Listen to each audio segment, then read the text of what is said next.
கடல் நீரை குடிநீராக்கக்கூடிய திட்டங்கள், அரபு நாடுகளில் செயல்படுத்தப்படக்கூடிய அந்த மாதிரியான திட்டங்கள் நமக்கும் அதற்கான அந்த தேவை உருவாயிருக்கு.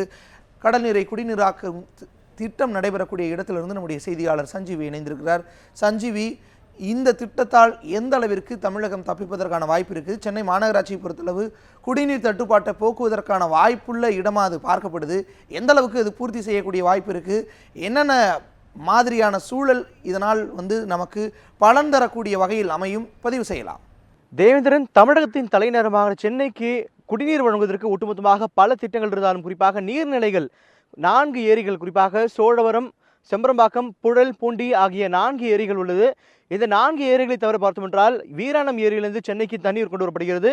இது மட்டும் இல்லாமல் கிருஷ்ணா நதியிலிருந்து கண்டலேரி மூலமாக சென்னைக்கு தண்ணீர் கொண்டு வரப்படுகிறது. இதுபோல பலதரப்பட்ட நீர்நிலைகளிலிருந்து சென்னைக்கு குடிநீர் கொண்டு வரப்பட்டாலும் வறட்சி அதிகமாக இருக்கக்கூடிய காலங்களில், குறிப்பாக 2001ஆம் ஆண்டிற்கு பிறகு ஏற்பட்ட வறட்சியின் காரணமாக அடுத்த கட்டமாக எது போல திட்டத்தை கொண்டு வரலாம். குறிப்பாக மழைநீர் சேகரிப்பு திட்டம் சென்னையில் ஒட்டுமொத்தமாக அமலாக்கப்பட்டது. குறிப்பாக தமிழகத்தில் கிட்டத்தட்ட 80% மேற்பட்ட வீடுகளில் மழைநீர் திட்டம் இருப்பதாக கூறப்படுகிறது.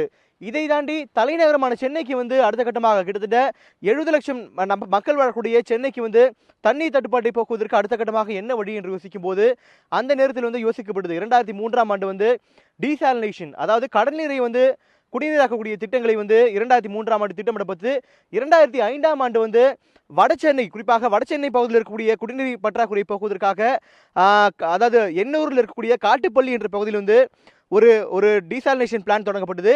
இதனைத் தொடர்ந்து தெற்கு பகுதி தென் சென்னையை பொறுத்தவரை பார்த்தோம் என்றால் கிழக்கு கடற்கரை சாலையில் நெமிலிச்சேரி என்ற இடத்தில் 2 பகுதியில், குறிப்பாக வட மற்றும் தென் சென்னை பகுதியில் 2 டீசாலினேஷன் பிளான்ட், அதாவது கடல்நீரை குடிநீராக்கும் திட்டம் தொடங்கப்பட்டது. இந்நிலையில் ஒரு நாளைக்கு சென்னையை பொறுத்தவரை பார்த்தோம் என்றால் ஒட்டுமொத்த தண்ணீரின் தேவை 1300 மில்லியன் லிட்டராக உள்ளது.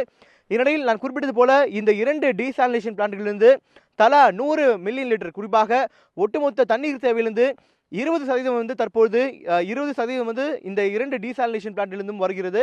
இந்நிலையில் இந்த நிலைமை பார்த்தோம் என்றால் நீங்கள் குறிப்பிட்டது போல பல நாடுகளில், குறிப்பாக தண்ணீர் தட்டுப்பாடு அதிகமாக இருக்கக்கூடிய அரபு நாடுகளில், அதே போல வெப்பமண்டல நாடுகளில் இந்த டீசாலினேஷன் பயன்படுத்தப்படுகிறது. குறிப்பாக தற்போது நிலைமை பொறுத்தவரை பார்த்தோம் என்றால் தமிழகத்தில் இந்த இரண்டு விஷயங்கள் இயங்கி வருகிறது. இதனால் ஒரு நாளைக்கு கிட்டத்தட்ட 100 மில்லியன் லிட்டர் தண்ணீர், குறிப்பாக தலா ஒரு தளத்தில் ஒரு டீசாலினேஷன் பிளான்ட் கிட்டத்தட்ட 100 மில்லியன். அதே போல தென் மாவட்டத்தில் இருக்கக்கூடிய தென் சென்னையில் இருக்கக்கூடிய நெமிலிச்சேரியிலிருந்து 100 என்று ஒட்டுமொத்தமாக இருக்கக்கூடிய தண்ணீர் தேவையில் 200 மில்லியன் லிட்டர், அதாவது நான் குறிப்பிட்டது போல சென்னையை பொறுத்தவரை 1300 மில்லியன் லிட்டர் தண்ணீர் தேவைப்படுகிறது. இதில் 200 மில்லியன் லிட்டர் இந்த சார்பாக வரப்படுகிறது. இந்நிலையில் இந்த ஆண்டை பொறுத்தவரை பார்த்தோம் என்றால் வறட்சி என்பது அதிகமாக உள்ளது. குறிப்பாக சென்னைக்கு தண்ணீர் கொடுக்கக்கூடிய முக்கியமாக ஏரிகளாக உள்ள செம்பரம்பாக்கம், பூண்டி, புழல், அதே போல சோழவரம் ஆகிய 4 ஏரிகளின் மொத்த கொள்ளளவு 11 டிஎம்சி. ஆனால் இப்போது இருக்கக்கூடிய சூழலில் ஒட்டுமொத்தமாக இருக்கக்கூடிய தண்ணீர் என்பது 1.7 டிஎம்சி மட்டுமே. அதனால் தண்ணீர் தட்டுப்பாடு கிட்டத்தட்ட 90%, அதாவது கிட்டத்தட்ட 10% மட்டும் தற்போது நம்மிடம் தண்ணீர் இருப்பில் உள்ளது. அதே போல கிருஷ்ணா நதியிலிருந்து வரக்கூடிய தண்ணீரின் அளவு மிகவும் குறைவாக உள்ளது. அதே போல வீராணம் ஏரியில் வரக்கூடிய தண்ணீரும் தற்போது குறைவாக உள்ளது. அதனால் தற்போது மழையும் பொய்த்து போன காரணத்தால் மழைநீர் சேகரிப்பு திட்டம் என்பது தற்போது இந்த ஆண்டுக்கு செயல்படுவதற்கான வாய்ப்புகள் கிடையாது. அதனால் இப்போது கண்முன்னால் இருக்கக்கூடிய ஒரே விஷயம் என்பது அதாவது எந்த விதமான பிரச்சனையும் இல்லாமல், தடங்களும் இல்லாமல் இருக்கக்கூடிய ஒரே விஷயம் தற்போது இதுதான் தேவேந்திரன்.